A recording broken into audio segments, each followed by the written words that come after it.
ស្ដីអ្នកនរគ្នាថ្ងៃនេះខ្ញុំមកលេងហ្គេមមួយដែលមានឈ្មោះថា Sweet Keyboard កុំឲ្យខាតពីយូរយើងចូលទៅលេងទាំងអស់គ្នា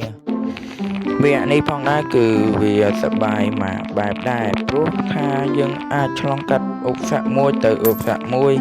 ដោយការវឹកហាត់ល្បឿនរបស់យើងឲ្យរត់កាន់តែលឿននោះយើងនឹងកាន់តែខ្លាំងធ្វើឲ្យយើងឆ្លងកាត់ឧបសគ្គកាន់តែងាយផងដែរហើយវគ្គឧបសគ្គមួយនឹងកាន់តែពិបាកទៅផងដែរ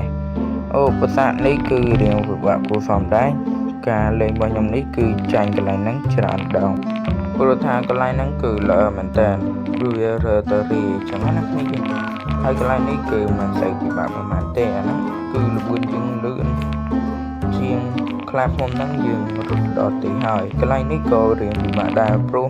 ល្បឿនយើងមិនសូវលឿនដល់កម្រិតទេចាប់តែម្ដងឥឡូវយើងមកបាត់ទៅហើយយើងធ្វើការពៀនយកកន្លែងនេះតែម្ដងកន្លែងនេះខ្លាឃ្មុំគឺរត់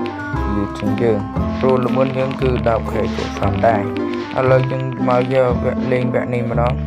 វគ្គនេះគឺពិបាកមែនតើហើយល្បឿនយើងគឺយើងមិនសូវចេះ